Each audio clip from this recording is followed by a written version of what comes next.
आज हम लोग लेखपाल के लिए पूरे 1 साल के करंट अफेयर्स को देखेंगे। सबसे पहले शुरुआत करेंगे हम लोग उत्तर प्रदेश के करंट अफेयर्स से, राइट? इसके बाद से हम लोग इसी सीक्वेंस में कोशिश करेंगे करने का। उत्तर प्रदेश के करंट अफेयर्स, उत्तर प्रदेश का बजट, केंद्रीय बजट, उसके साथ आर्थिक समीक्षा, पुरस्कार और बाकी इन्हें भी इसी सीक्वेंस में किया जाएगा, राइट? लास्ट में महत्वपूर्ण जो पॉइंटर है और भारत की वन रिपोर्ट और उत्तर प्रदेश का वन रिपोर्ट भी हम लोग देखेंगे उसी के साथ। तो शुरुआत करते हैं उत्तर प्रदेश के करंट अफेयर से, जो हाल फिलहाल में उत्तर प्रदेश में जो घटनाएं घटी हैं उससे संबंधित जो इंपॉर्टेंट फैक्ट्स है, आइए उसे कवर कर लेते हैं।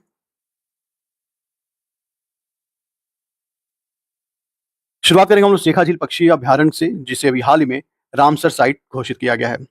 शेखा झील पक्षी अभ्यारण्य है कहाँ, ये आपको जान लेना चाहिए। तो ये अलीगढ़ में है, ठीक है। शेखा झील पक्षी अभ्यारण्य कहाँ पर है, ये अलीगढ़ में है। रामसर साइट क्या होते हैं, तो ये वेटलैंड्स होते हैं। रामसर ईरान का एक जगह है जहां पर ये कन्वेंशन हुआ था, इसलिए इस कन्वेंशन का नाम रखा गया रामसर कन्वेंशन, राइट। साथ में ये भी जान लीजिए कि 2 फरवरी को, हर साल 2 फरवरी को वेटलैंड दिवस के रूप में मनाया जाता है। ये कन्वेंशन कब हुआ था, तो ये 1971 में ये कन्वेंशन हुआ था। भारत इसमें कब शामिल होता है, तो भारत इसमें 1982 में शामिल हुआ था, यानी 1982 में भारत इस कन्वेंशन में शामिल हुआ था। एक सवाल आपके लिए कि भारत का सबसे पहला रामसर साइट किसे घोषित किया गया था, ये आपको बताना है। नहीं बता सकते, चलिए मैं ही बता देता हूँ। तो भारत का पहला रामसर साइट चिल्का लेक को घोषित किया गया था, राइट। तो ये आपको ध्यान रखना है कि भारत का पहला रामसर साइट कौन सा है, वो है चिल्का लेक। आइए अब डिटेल में एक बार पढ़ लेते हैं कि भारत में टोटल 99 रामसर साइट अभी तक हो चुके हैं, 99 रामसर साइट घोषित किए जा चुके हैं। इस घोषणा के बाद उत्तर प्रदेश में टोटल रामसर साइट कितने हैं, तो टोटल 12 रामसर साइट्स हैं, ठीक है। ये आपको ध्यान रखना है। ये प्रदेश के जो रामसर साइट उन्हें देख लेते हैं। पटना पक्षी अभ्यारण्य ये एटा में है, इसे ध्यान रखना है। इसके अलावा नवाबगंज पक्षी अभ्यारण्य उन्नाव में, ये सारे वेटलैंड्स हैं या सारे रामसर साइट्स हैं। पार्वती अर्गा ये गोंडा में है। समन पक्षी अभ्यारण्य ये मैनपुरी में है। समसपुर पक्षी अभ्यारण्य रायबरेली में। सरसई नावर झील ये इटावा में है। सांडी पक्षी अभ्यारण्य हरदोई में, ये आपको याद रखना है। सुर सरोवर ये है आगरा में। बखीरा पक्षी अभ्यारण्य ये संत कबीर नगर में है। ऊपरी गंगा नहर ये बुलंदशहर में है। और हैदरपुर आर्द्रभूमि ये मुजफ्फरनगर में है। टोटल कितने रामसर साइट हैं उत्तर प्रदेश में, तो ये हैं 12, ये आपको याद रखना चाहिए। और टोटल भारत में कितने हैं, तो 99 रामसर साइट्स हैं। हाल ही में किसे घोषित किया गया उत्तर प्रदेश का, तो शेखा पक्षी अभ्यारण्य, जिसे हाल ही में रामसर साइट घोषित किया गया, और ये है कहाँ पर, तो ये है अलीगढ़ में। अगली बात है, टाटा मोटर्स लखनऊ प्लांट से 10 लाखवां वाणिज्यिक वाहन का शुभारंभ किया है। बस इतना ही जानना है, इसमें कुछ खास नहीं है। उत्तर प्रदेश में सारस सर्किट विकास योजना, यानी सारस को संरक्षित करने के लिए या इसके विकास के लिए एक परियोजना की शुरुआत की जा रही है, विकास योजना की शुरुआत की जा रही है। सारस सर्किट को क्यों डेवलप किया जा रहा है और सारस का इंपॉर्टेंस क्यों है, क्योंकि यह एक राजकीय पक्षी है। उत्तर प्रदेश का राजकीय पक्षी क्या है, तो सारस क्रॉन्च जो है उत्तर प्रदेश का राजकीय पक्षी है। इसलिए इसके विकास के लिए और इसके संरक्षण के लिए इस दिशा में एक महत्वपूर्ण कदम उठाया गया।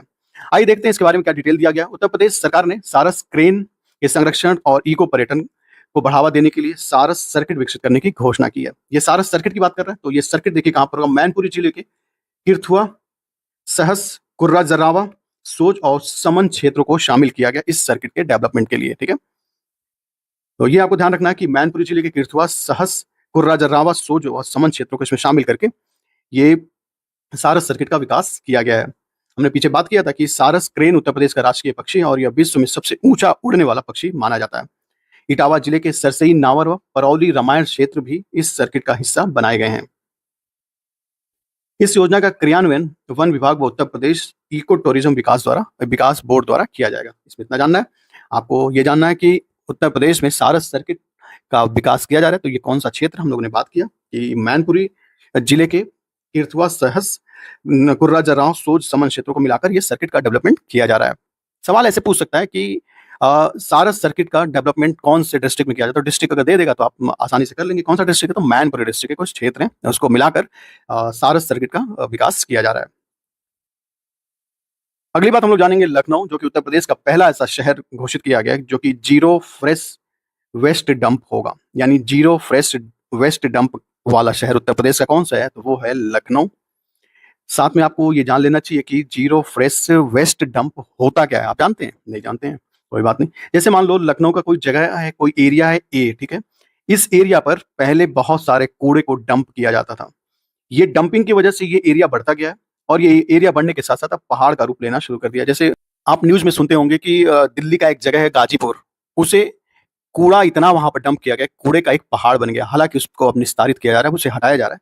उसी तरह से लखनऊ में भी बहुत सारे ऐसे जगह थे जिसे पहले कूड़ा डंप वहाँ पर किया जाता था। अब क्या किया जाएगा, उस कूड़े को वहाँ से हटाया जाएगा और यहाँ पर अब कूड़ा फेंकने पर पेनाल्टी लगेगी और साथ में यहाँ पर अब कूड़ा फेंकने के लिए पूरी तरह से मनाही हो जाएगा। और इस तरह से इसको धीरे-धीरे साफ किया जाएगा और इसे पूरी तरह से क्लीन कर दिया जाएगा। इससे ये होगा कि वहाँ पे जो कचरे का पहाड़ बनते जा रहा था या बन रहा था, उसे रोका जाएगा और जिससे कि प्रदूषण कम होगा और ज़मीन व जल को सुरक्षा मिलेगी और साथ में शहर को साफ व सस्टेनेबल बनाने की दिशा में एक महत्वपूर्ण कदम है। इसके बारे में कुछ डिटेल दिए गए हैं कि 100% वैज्ञानिक संस्करण कर स्वच्छ भारत मिशन शहरी के तहत राज्य का पहला जीरो फ्रेश वेस्ट डंप शहर बनाने का इसे दर्जा प्राप्त हो गया है और यह उपलब्धि 700 मीट्रिक टन प्रतिदिन क्षमता वाले सीवरी ठोस अपशिष्ट प्रबंधन संयंत्र के संचालन के माध्यम से संभव हुआ है। ठीक है, वही बात हम लोग कर रहे थे कि प्रतिदिन इतना वेस्ट को वेस्ट मैनेजमेंट के थ्रू इसे समाप्त किया गया है। अगली बात है Uttar Pradesh safe mobility programme. इसमें यह है कि उत्तर प्रदेश सरकार ने महिला सशक्तिकरण के लिए सेफ मोबिलिटी प्रोग्राम की शुरुआत की है, जिसका उद्देश्य है कि महिलाओं की सुरक्षा के लिए यह कार्यक्रम शुरू किया गया। इसके तहत स्वयं सहायता ग्रुप यानी SHGs महिलाओं को ई-रिक्शा के रूप में प्रशिक्षित किया जाएगा ताकि महिलाओं और लड़कियों के लिए सुरक्षित व सुलभ परिवहन उपलब्ध हो सके। प्रारंभिक चरण में 1000 ई-रिक्शा SHG महिलाओं को उपलब्ध कराए जाएंगे। इस कार्यक्रम की शुरुआत अयोध्या, गोरखपुर, वाराणसी, कौशाम्बी, झांसी जिलों में शुरू की जाएगी और आगे अन्य क्षेत्रों में से विस्तारित किया जाएगा। अभी हम इसके बारे में बात करेंगे। यह डेवलपमेंट अल्टरनेटिव्स की तकनीक के सहयोग उत्तर प्रदेश के राज्य ग्रामीण विकास आजीविका मिशन के अंतर्गत लागू किया जा रहा है। सरकार का ऐसा मानना है कि सेफ मोबिलिटी प्रोग्राम के अंतर्गत जो महिलाएं अपने आप को असुरक्षित महसूस करती हैं, जैसे मान लो कोई ऑटो रिक्शा है, कोई रिक्शा वाला है, तो कभी-कभार ऐसा उनको ऐसा महसूस होता है कि मेल चालक हैं, तो उनसे उन्हें असुरक्षा की भावना कभी-कभार महसूस होती है। उसी दिशा में सरकार ने सेल्फ हेल्प ग्रुप की महिलाओं को ई-रिक्शा के रूप में प्रशिक्षित करेगा और सुलभ बनाने के लिए ये महिलाएं उपलब्ध रहेंगी। अगला इंपॉर्टेंट फैक्ट है कि IIT कानपुर द्वारा सूर्य के चुंबकीय क्षेत्र का 3D मानचित्रण किया गया है। आपके एग्जाम के लिहाज से बस इतना ही इंपॉर्टेंट है कि किस IIT द्वारा सूर्य के चुंबकीय क्षेत्र का 3D मानचित्रण किया गया है, तो ये IIT कानपुर के द्वारा, ये आपको ध्यान रखना है। बाकी ये सामान्य सी जानकारी है, ये आपके एग्जाम के लिए इंपॉर्टेंट नहीं है। बरेली में हाईटेक मीडिया टावर निर्माण की स्वीकृति मिल गई है। सवाल पूछा जा सकता है कि उत्तर प्रदेश में कहाँ पर हाईटेक मीडिया टावर के निर्माण की स्वीकृति मिली है, तो ये उत्तर प्रदेश के बरेली में। इसके अलावा इसमें कुछ जानने को नहीं है। उत्तर प्रदेश का पहला आर्थिक सर्वेक्षण 2025-26 प्रस्तुत किया गया। इसमें कुछ इंपॉर्टेंट फैक्ट्स इसे देख लीजिए। इस सर्वेक्षण में निवेश प्रेरित विकास, मजबूत अवसंरचना, क्षेत्रीय विस्तार व नीतिगत सुधारों पर विशेष बल दिया गया है। यह हर सर्वेक्षण में से बात की जाती है। इसका उद्देश्य देश की सर्वाधिक जनसंख्या वाले राज्य को $1 ट्रिलियन, ये आपको ध्यान रखना है कि $1 ट्रिलियन अर्थव्यवस्था बनाने में परिवर्तित करना इसका उद्देश्य है। अगली बात है उत्तर प्रदेश की आबकारी निर्यात नीति 2026 से 2029। तो उत्तर प्रदेश देश का पहला ऐसा राज्य बन गया जिसने आबकारी क्षेत्र हेतु अलग निर्यात केंद्रित नीति लागू किया है। बस यही इसमें खास है। अगली बात देखिए, राष्ट्रीय सांख्यिकी प्रणाली प्रशिक्षण अकादमी का 18वां स्थापना दिवस मनाया गया। बस इसमें इतना ही जानना है, इसमें कुछ खास नहीं है। एग्जाम के पर्पज से कुछ भी नहीं है। थीम एक बार केवल पढ़ लीजिए, reimagining capacity building of the official statistics to achieve the vision of the Viksit Bharat 2047। इसमें बस इतना ही जानना था। ये जानना जरूरी है कि मथुरा में राष्ट्रीय गौ संस्कृति संग्रहालय की स्थापना की गई है। सवाल ऐसे पूछ सकता है कि राष्ट्रीय गौ संस्कृति संग्रहालय की स्थापना कहाँ की गई है, तो ये मथुरा में की गई है। इतना जानना है इसमें। अगली बात, कानपुर में एरोनॉटिक्स एंड रक्षा कौशल के लिए राष्ट्रीय उत्कृष्टता केंद्र खोला गया है। ये सवाल आपको याद रखना चाहिए कि कानपुर में एरोनॉटिक्स एंड रक्षा कौशल के लिए राष्ट्रीय उत्कृष्टता केंद्र खोला गया और किस देश के सहयोग से खोला गया, तो भारत और फ्रांस के सहयोग से यह खोला गया है। ये आपको बस ध्यान रखना है, बाकी इसमें कुछ जानने को नहीं है। देख लीजिए, यह केंद्र एरोनॉटिक्स MRO यानी मेंटेनेंस, रिपेयर, ओवरहॉल, एयरपोर्ट संचालन तथा रक्षा विनिर्माण जैसे क्षेत्रों में उच्च स्तरीय प्रशिक्षण उपलब्ध कराएगा। राइट है। इस केंद्र की स्थापना कौशल विकास व उद्यमिता मंत्रालय की PM सेतु योजना के तहत की जा रही है। ये आपको ध्यान रखना कि PM सेतु योजना के तहत इसकी शुरुआत की गई है। भारत और फ्रांस के बीच ये कोलैबोरेशन है। साथ में यहाँ पर क्या किया जाएगा, तो मेंटेनेंस, रिपेयर, ओवरहॉल और एयरपोर्ट संचालन और रक्षा विनिर्माण जैसे उच्च क्षेत्रों के लिए प्रशिक्षण दिया जाएगा। ये ध्यान रखना आपको। ये कहाँ पर खोला गया, तो ये कानपुर में। इसके लिए 60,000 करोड़ रुपए का प्रावधान किया गया और 1000 ITI संस्थानों या उद्योगों की आवश्यकता के अनुरूप इसे बनाना है। अगली बात, उत्तर प्रदेश राज्य डेटा सेंटर प्राधिकरण का गठन किया है।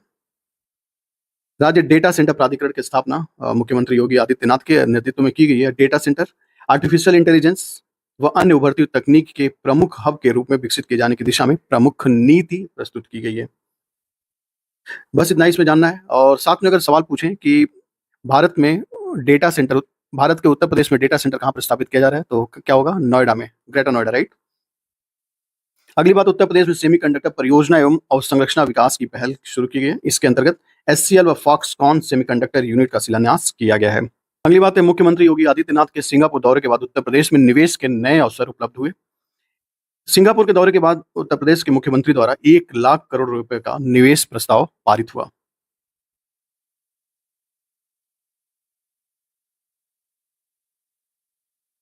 देखिए, काफी बोरिंग है ये, आपके एग्जाम के लिए बिल्कुल भी उपयोगी नहीं है, फिर भी एक बार पढ़ लेना जरूरी होता है। कुछ फैक्ट ऐसे देख लीजिए। योगी आदित्यनाथ की जापान यात्रा के दौरान उत्तर प्रदेश में निवेश समझौते हुए, जिसमें 11,000 करोड़ रुपए का निवेश समझौता हुआ है। किसके साथ? जापान के साथ। और सिंगापुर के साथ कितने का हुआ है? तो 1 लाख करोड़ रुपए का समझौता हुआ है। ये बात ध्यान रखना है कि सिंगापुर के साथ 1 लाख करोड़ का, जापान के साथ 11,000 करोड़ का निवेश समझौता हुआ है। इसके अलावा इसमें कुछ खास नहीं है। इन समझौतों में कुबोटा कॉर्पोरेशन, मिंडा कॉर्पोरेशन और जापान एविएशन इलेक्ट्रॉनिक्स जैसी प्रमुख कंपनियां सहभागी हैं। ये आपको ध्यान रखना है कि कुबोटा कॉर्पोरेशन, मिंडा कॉर्पोरेशन और जापान एविएशन इलेक्ट्रॉनिक्स इंडस्ट्री के महत्वपूर्ण कंपनियां इसमें शामिल हुई हैं या भागीदार हैं। मिर्जापुर में पूर्वांचल का पहला यॉर्न प्रोसेसिंग प्लांट लगाया गया। आपको सवाल ऐसे पूछ सकता है कि उत्तर प्रदेश में कहाँ पर यॉर्न प्रोसेसिंग प्लांट लगाया गया। आपको साथ में ये भी तो जानना चाहिए कि यॉर्न प्रोसेसिंग प्लांट होते क्या। बेसिकली ये टेक्सटाइल उद्योग की इकाई होती है, या फिर ये कच्चे फाइबर से, जैसे कि कॉटन हो गया, वुल हो गया, या सिंथेटिक जो फाइबर हो गए, उनको प्रोसेस करके यॉर्न बनाया जाता है। यॉर्न का मतलब क्या होता है? ये होता है धागा। तो ये प्रोसेसिंग प्लांट कहाँ पर बनाया गया है? तो ये मिर्जापुर में, ये पूर्वांचल का पहला प्रोसेसिंग प्लांट है। तो ये पूछ सकता है कि उत्तर प्रदेश का पहला यॉर्न प्रोसेसिंग प्लांट कहाँ पर बनाया गया है पूर्वांचल का, तो मिर्जापुर हो जाएगा। बाकी इसमें कुछ खास नहीं है, ये बस नहीं जानना है। अगली बात देखेंगे, बरेली हवाई अड्डा ग्राहक संतुष्टि सर्वेक्षण में उत्कृष्ट प्रदर्शन है। ठीक है, ये अगर इसके बारे में बात करें तो भारतीय विमानन प्राधिकरण के ग्राहक संतुष्टि सर्वेक्षण उत्तर प्रदेश में पहला और राष्ट्रीय स्तर पर 7वां, क्या है ये? ग्राहक संतुष्टि सर्वेक्षण में उत्कृष्ट प्रदर्शन में 7वां स्थान है इसका। राष्ट्रीय स्तर पर ये 62 हवाई अड्डों में से इसका 7वां स्थान है। बाकी इस सर्वेक्षण में भोपाल का राजा भोज हवाई अड्डा और खजुराहो का हवाई अड्डा और औरंगाबाद का हवाई अड्डा संयुक्त रूप से पहले स्थान पर है। परीक्षा के लिए जो इंपॉर्टेंट है वो ये है कि बरेली ग्राहक संतुष्टि सर्वेक्षण में उत्तर प्रदेश का सर्वोत्कृष्ट प्रदर्शन में पहला स्थान रहा, सर्वोत्कृष्ट प्रदर्शन रहा है। तो ये हो जाएगा बरेली हवाई अड्डा। और राष्ट्रीय स्तर पर बात करेंगे तो 7वें स्थान पर है। अगला डेटा देखेंगे, पर्यटन के क्षेत्र में उत्तर प्रदेश की अग्रणी स्थिति है। पर्यटन मंत्रालय के आंकड़ों के अनुसार वर्ष 2025 में उत्तर प्रदेश घरेलू पर्यटन के मामले में देश में सर्वाधिक पसंद किए जाने वाला राज्य है। ये आपको ध्यान रखना है कि पूरे देश में उत्तर प्रदेश सर्वाधिक पसंद किए जाने वाला राज्य है। और घरेलू पर्यटकों की दृष्टि से राज्य ने प्रथम स्थान प्राप्त किया है। साथ में वहीं विदेशी पर्यटकों के आगमन पर ये चौथे स्थान पर ये अपना स्थान बनाए रखे है। तो 3 फैक्ट हम लोगों ने देखा कि उत्तर प्रदेश पर्यटकों की दृष्टि से सबसे अच्छा राज्य बनकर उभरा है और पर्यटकों की दृष्टि से ये पहला स्थान है घरेलू पर्यटकों की दृष्टि से। अगर वहीं विदेशी पर्यटकों की बात करें तो ये चौथे स्थान पर है। ये 2-3 फैक्ट आपको ध्यान रखना चाहिए। बाराबंकी की नवाचारक छात्रा को प्रधानमंत्री राष्ट्रीय बाल पुरस्कार से सम्मानित किया गया। इन्होंने एक इनोवेशन किया है। ये इनोवेशन क्या है? पहले तो आप जान लीजिए इनका नाम क्या है। ये पूजा पाल है। ये देखेंगे जब ये इन्होंने इनोवेशन किया था तो ये नाम इनका बहुत चर्चा में था। इवन ये संयुक्त राष्ट्र में भी गई थी, राइट। तो इनोवेशन के क्षेत्र में उन्हें वहाँ पर इनके रिप्रेजेंटेशन के लिए बुलाया गया था। तो बात करते हैं हम लोग, इन्होंने क्या खोज किया था। तो आप देखोगे किसान जब खेती करते हैं उसके बाद सब धान वान बनता है, धान प्रोसेस करने के दौरान देखोगे भूसी का बहुत सारे स्मॉल पार्टिकल्स उनकी श्वास नली में जाता है नाक के माध्यम से, जिससे कि उनकी श्वास बहुत प्रभावित होता था। इस वजह से उन्होंने एक ऐसे इक्विपमेंट का खोज किया जिसमें कि भूसी को अलग, बिना नाक के संपर्क के ही उसको अलग कर दिया जाता था और इससे उनके श्वास की दिशा में एक सकारात्मक कदम था। इसी इनोवेशन के लिए उन्हें यह पुरस्कार दिया गया, राष्ट्रीय बाल पुरस्कार दिया गया, राइट। ये 17 वर्षीय हैं। तो वही किसानों के स्वास्थ्य हेतु उन्होंने विकसित एक नवाचार तकनीक विकसित किया था। और ये पूजा पाल है इनका नाम और ये बाराबंकी की रहने वाली हैं। बस यही इनके बारे में खास है। अच्छा देखिए, वही लिखा हुआ है यहाँ पर, उन्होंने धूल नियंत्रित गेहूं थ्रेसर अटैचमेंट विकसित किया है जो थ्रेसिंग के दौरान भूसे और धूल को अलग कर वायु में धूल के कणों से फैलने से रोकता है, जिसकी बात हम लोगों ने पीछे की थी। वही बात यहाँ पर लिखा हुआ है। पूजा पाल का चयन जापान के Sakura science high school programme के लिए भी किया गया है। ग्रेटर नोएडा में एआई क्लिनिक की स्थापना की गई है। बस ये जानना है कि ग्रेटर नोएडा में स्थित government institute of medical sciences में देश का पहला सरकारी अस्पताल आधारित आर्टिफिशियल इंटेलिजेंस क्लिनिक प्रारंभ किया गया। इसका उद्देश्य एआई तकनीक व जेनेटिक स्क्रीनिंग के माध्यम से रोगों की पहचान की जाएगी, उसका सटीक इलाज किया जाएगा। वाराणसी में राष्ट्रीय वॉलीबॉल प्रतियोगिता का शुभारंभ किया गया। प्रधानमंत्री नरेंद्र मोदी ने वर्चुअल माध्यम से वाराणसी में 72वें राष्ट्रीय वॉलीबॉल प्रतियोगिता का उद्घाटन किया है। अगली बात है, लखनऊ में ब्रेल पुस्तकालय की स्थापना की जा रही है। आप जानते हैं ब्रेल लिपि क्या होती है और ब्रेल पुस्तकालय क्या होता है, यहाँ किस प्रकार की पुस्तकें होंगी। तो आप शायद जानते होंगे ब्रेल लिपि का इस्तेमाल कौन करता है। तो ये जो ब्लाइंड लोग होते हैं वो ब्रेल लिपि के माध्यम से अपनी पढ़ाई या फिर अध्ययन का काम करते हैं। ब्रेल लिपि होता क्या है, तो किसी बुक में, जैसे मान लो कोई बुक है ना, तो उसमें कुछ पॉइंट्स या डॉट्स होते हैं, उन डॉट्स के माध्यम से वो कैरेक्टर को पहचान पाते हैं और अपना पढ़ाई कर पाते हैं, या फिर उसी माध्यम से उसे पढ़ा जा सकता है। ये इस डॉट के माध्यम से उनके विभिन्न कैरेक्टर के माध्यम से, राइट। तो ब्रेल लिपि में होता है कि उभरे जो बिंदु होते हैं उसके हिसाब से पढ़ाई करना, ये ब्रेल लिपि है। इस आर्टिकल में बस इतना ही जानना है कि ब्रेल लिपि पुस्तकालय की स्थापना कहाँ पर की जा रही है, तो लखनऊ में। ये आपके एग्जाम के लिए बस इतना इंपॉर्टेंट है, बाकी ये सामान्य सी जानकारी, इसे चाहे तो आप पढ़ सकते हैं। डीरेगुलेशन 1.0 रिपोर्ट में उत्तर प्रदेश की अग्रणी स्थिति है। डीरेगुलेशन 1.0 रिपोर्ट में उत्तर प्रदेश के राज्यों को प्रथम स्थान दिया गया। यह पहल का लक्ष्य नियामक ढांचे को सरल बनाकर प्रक्रियाओं को अधिक प्रभावी और पारदर्शी बनाना है। इसका उद्देश्य व्यावसायिक गतिविधियों को आसान बनाना और निवेशक के लिए अनुकूल वातावरण तैयार करना है। बस इतना ही है इसमें डीरेगुलेशन 1.0 के लिए उत्तर प्रदेश को पहला स्थान दिया गया है। लखनऊ में अशोक लीलैंड ईवी विनिर्माण संयंत्र का उद्घाटन किया गया। ये भी बताना कि अशोक लीलैंड ईवी यानी इलेक्ट्रॉनिक व्हीकल का उद्घाटन कहाँ पर किया गया उत्तर प्रदेश के, तो लखनऊ में। लखनऊ में क्षेत्रीय एआई इम्पैक्ट कॉन्फ्रेंस 2026 का आयोजन किया गया। उत्तर प्रदेश में न्यूनतम मजदूरी में अंतरिम वृद्धि किया गया है। अभी हाल ही में उत्तर प्रदेश के नोएडा में आप देखेंगे मजदूरों का बहुत बड़ा आंदोलन चला था, जिसमें मजदूरी वृद्धि के लिए ही ये आंदोलन था और बहुत जगह तोड़-फोड़ भी किया गया था। तो इसी दिशा में सरकार ने कदम उठाते हुए क्या किया, जो अर्ध कुशल और कुशल श्रमिक के लिए न्यूनतम मजदूरी की अंतरिम वृद्धि की घोषणा की है। यह निर्णय नोएडा में हुए श्रमिकों के विरोध प्रदर्शन के बाद त्वरित राहत देने के उद्देश्य से किया गया। नोएडा व गाजियाबाद में अकुशल श्रमिकों के वेतन में लगभग 21% की वृद्धि का किया गया है। नगर निगम वाले जनपदों में 15% वृद्धि व अन्य क्षेत्रों में 9% की वृद्धि का प्रस्ताव दिया गया है या अंतरिम प्रस्ताव पारित किया गया है। इस वृद्धि के बाद गौतम बुद्ध नगर और गाजियाबाद में अकुशल श्रमिकों को न्यूनतम 11,313 रुपए से बढ़कर 13,690 रुपए प्रतिमाह दिया जाएगा। वहीं सरकार 20,000 रुपए की न्यूनतम मजदूरी से जुड़े दावों को भ्रामक बताया है। तो ये है 11,313 रुपए। बाकी आगे की बात देख लेते हैं। आईआईटी कानपुर द्वारा स्क्रोप रोबोट का विकास किया गया। आईआईटी कानपुर के वैज्ञानिकों ने स्क्रोप नामक एक उन्नत रोबोटिक प्लेटफॉर्म प्रस्तुत किया है, जो भारत का पहला स्वदेशी 4 पैरों वाला मोबाइल मैनिपुलेटेड रोबोट है।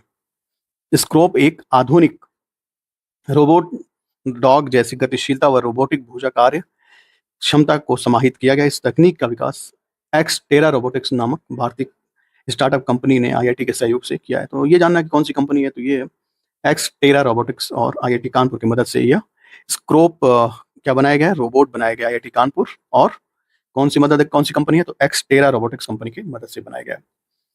अगली बात है, नई डॉल्फिन आकलन सर्वेक्षण की शुरुआत कर दी गई है। तो इसमें क्या खास है, इसमें बस ये है कि डॉल्फिन सर्वेक्षण के दूसरे व्यापक आकलन की शुरुआत बिजनौर से की गई है। ध्यान रखना कि बिजनौर से इसकी शुरुआत की गई है।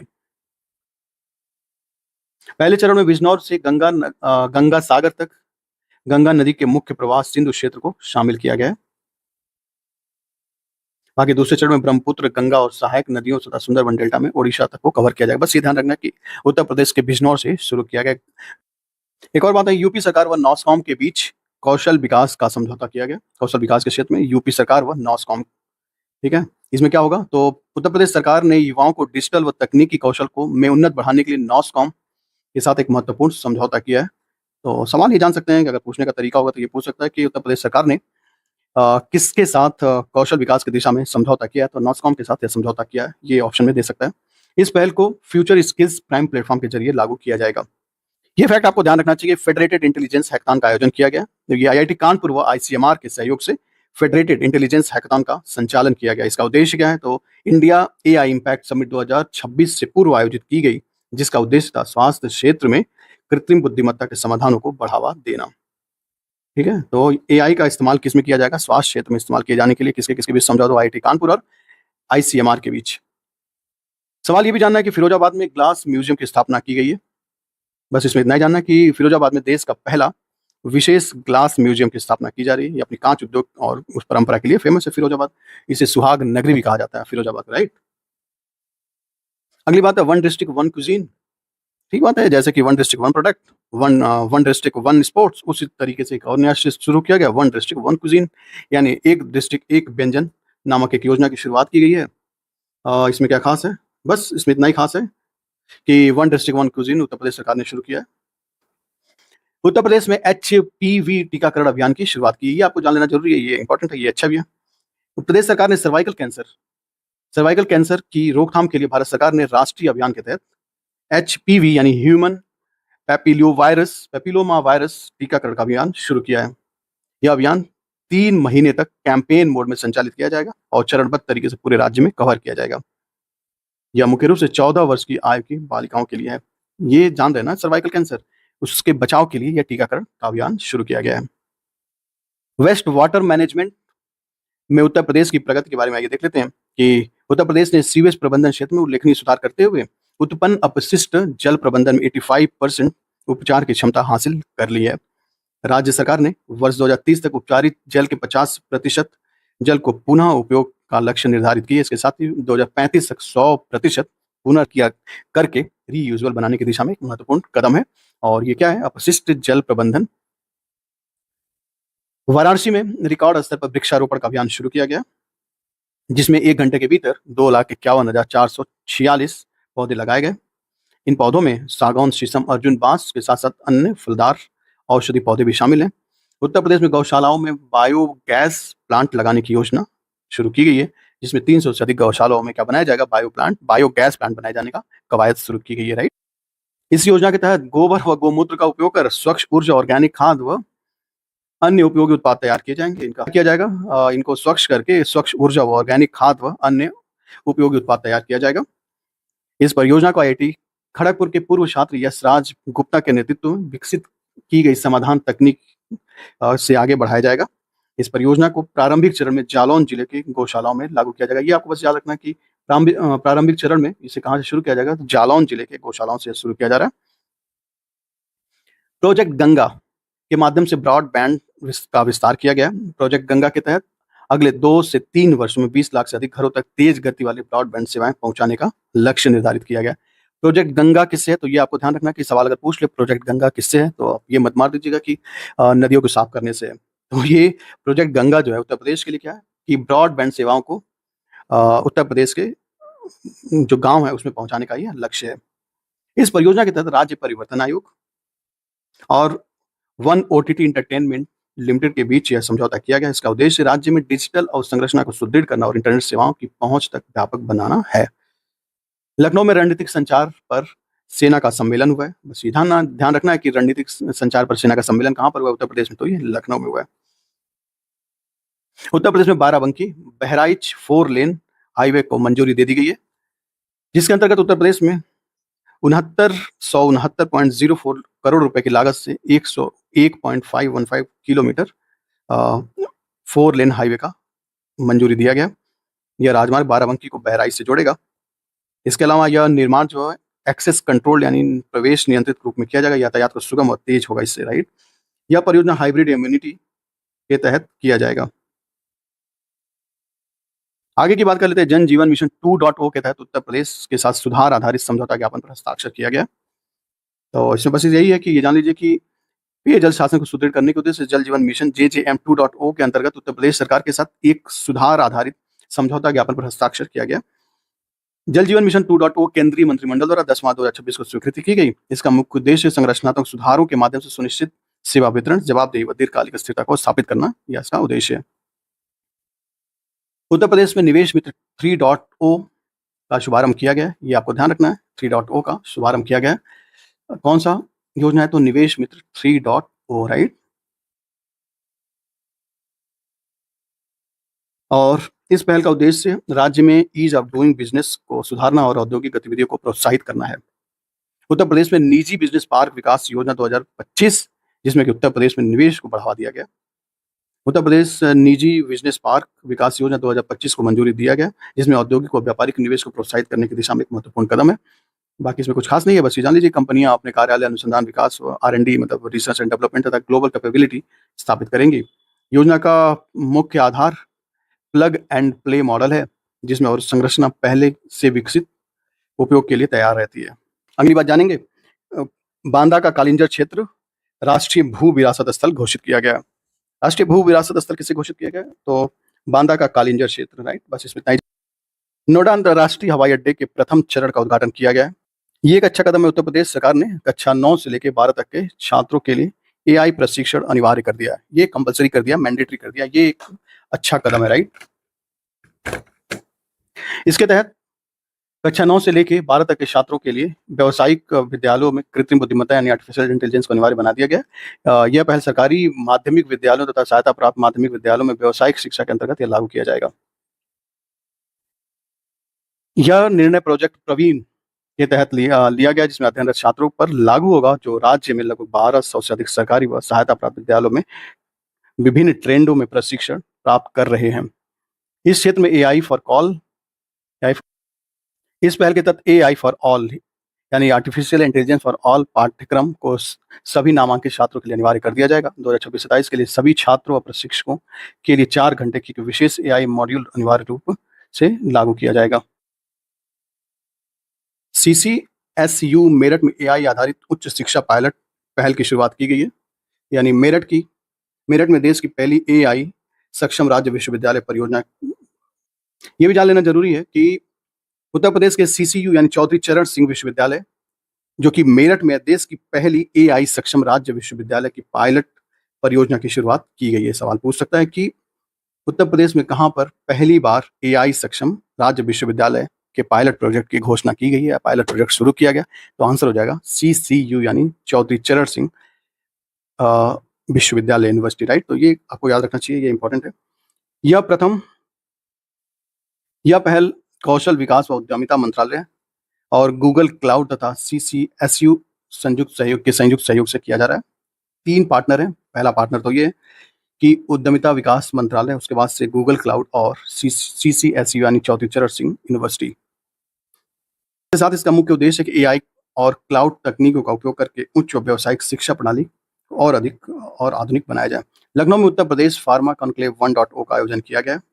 ये भी देख लीजिए, उत्तर प्रदेश में सारस क्रेन संरक्षण के सकारात्मक परिणाम। महत्वपूर्ण बिंदु क्या? उत्तर प्रदेश में सारस क्रेन की आबादी पिछले 1 वर्ष में 634 यानी लगभग 3.1% की वृद्धि दर्ज की है। राज्य के 68 वन प्रभागों द्वारा कराई गई नियमित जनगणना के आधार पर यह सामने आया और प्रत्येक वर्ष 2 बार ग्रीष्म और शीत ऋतु के दौरान यह गणना की जाती है। इसके अलावा जो खास बात यह वो है कि इटावा वन प्रभाग के सबसे अधिक 3304 वन प्रभाग में सबसे अधिक यानी 3304 सारस क्रेन और यह राज्य में पहला ऐसा स्थान है जहां पर इतने सारे सारस क्रेन हैं। इसके बाद मैनपुरी, औरैया, शाहजहांपुर, गोरखपुर, कन्नौज और बाकी कानपुर देहात और में प्रमुख जिले हैं सारस क्रेन के लिए। अगली बात जानेंगे हम लोग, गोल्डन आवर रणनीति में साइबर धोखाधड़ी रिकवरी में उत्तर प्रदेश अग्रणी है। ये अग्रणी का मतलब कौन सा स्थान है? तो ये तीसरा स्थान है, ठीक है। तो त्वरित कार्रवाई के मामले में उत्तर प्रदेश गोल्डन आवर रणनीति में तीसरे स्थान पर है, ठीक है। ये आपको ध्यान रखना है। और उत्तर प्रदेश में सबसे ज्यादा शिकायतें दर्ज की गई 29,715, जिसमें 138.32 करोड़ रुपए का वित्तीय हानि हुआ है। अगली बात हम जानेंगे कि अयोध्या विश्वविद्यालय ने विकसित की 56 कद्दू की एक किस्म। 56 कद्दू की एक किस्म किसने, यानी कौन से विश्वविद्यालय ने विकसित की है? तो इसका आंसर क्या हो जाएगा? इसका आंसर हो जाएगा अयोध्या विश्वविद्यालय। आचार्य नरेंद्र देव कृषि एवं प्रौद्योगिकी विश्वविद्यालय अयोध्या के वैज्ञानिकों ने 56 कद्दू नामक एक नई तकनीकी या नई किस्म का उत्पादन किया है। यह किस्म वेजिटेबल साइंस विभाग द्वारा विकसित की गई है और यह स्टेट वैरायटी रिलीज कमेटी से स्वीकृति मिलने के बाद पूर्वांचल क्षेत्र में प्रमुख फसल के रूप में प्रचलित किया जाएगा। अगली बार जानेंगे कि अपराध नियंत्रण में AI का उपयोग उत्तर प्रदेश पुलिस सरकार की यक्ष ऐप के द्वारा की जा रही है। यक्ष ऐप का लिए है, तो ये जान लिया अपराध नियंत्रण की दिशा में एक AI एप्लीकेशन है। आगरा लखनऊ एक्सप्रेसवे के पास 250 बेड ट्रामा सेंटर की स्थापना की जा रही है। मथुरा में देश के पहले राष्ट्रीय गौ संस्कृति संग्रहालय की स्थापना की जा रही है, राइट। बस इतना ही जानना है, इसके अलावा इसमें क्या जानिएगा बताइए ना। मथुरा में देश के पहले राष्ट्रीय गौ संस्कृति संग्रहालय का स्थापना किया जा रहा है मथुरा में। SRIF और KNIT सुल्तानपुर बना शीर्ष का सरकारी इंजीनियरिंग कॉलेज। एसआईआरएफ क्या है? एसआरएफ है स्टेट इंस्टीट्यूशनल रैंकिंग फ्रेमवर्क में जो उत्तर प्रदेश के राजकीय इंजीनियरिंग कॉलेज है उसमें केएनआईटी को सर्वोच्च स्थान दिया गया। इसका नाम है कमला नेहरू प्रौद्योगिकी संस्थान, इसे प्रथम स्थान दिया गया। उत्तर प्रदेश में प्रोटॉन बीम थेरेपी केंद्र की स्थापना की गई है। तो ये क्या सवाल है? सवाल ये है कि लखनऊ में प्रोटॉन बीम थेरेपी की स्थापना की गई है।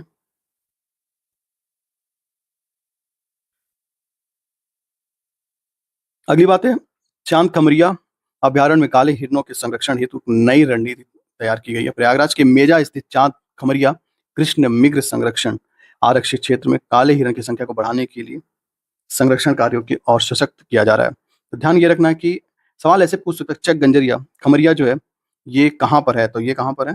तो ये प्रयागराज में है, ठीक है। और यहाँ पर क्या किया जा रहा है? तो काले हिरण को बढ़ावा देने के क्षेत्र में एक महत्वपूर्ण कदम उठाया गया। देवगढ़ के महावीर स्वामी अभ्यारण्य एवं प्रकृति महोत्सव, ये कुछ खास नहीं, से नहीं पढ़ेंगे हम लोग। मेरठ में स्पोर्ट्स एज पहल की शुरुआत की गई है। स्पोर्ट्स एज पहल की शुरुआत की है। तो ये कौशल विकास और उद्यमिता राज्य मंत्री एवं शिक्षा राज्य मंत्री जयंत चौधरी द्वारा मेरठ में स्पोर्ट्स एज पहल की शुरुआत की। इसका उद्देश्य है कि वैश्विक खेल निर्माण क्षमता को बढ़ाना, नवाचार और प्रोत्साहित करना और उद्यमिता को बढ़ावा देना है। काशी तमिल संगमम ये कहाँ पर हुआ था? नाम में ये स्पष्ट है, ये वाराणसी में हुआ था। गोरखपुर में सीडीएस विपिन रावत की प्रतिमा का अनावरण किया गया। और ये क्यों किया गया है ये सीडीएस ही जानेंगे। किसानों की आय बढ़ाने हेतु यूपी में कार्बन क्रेडिट पहल की शुरुआत की गई। कार्बन क्रेडिट पहल क्या है?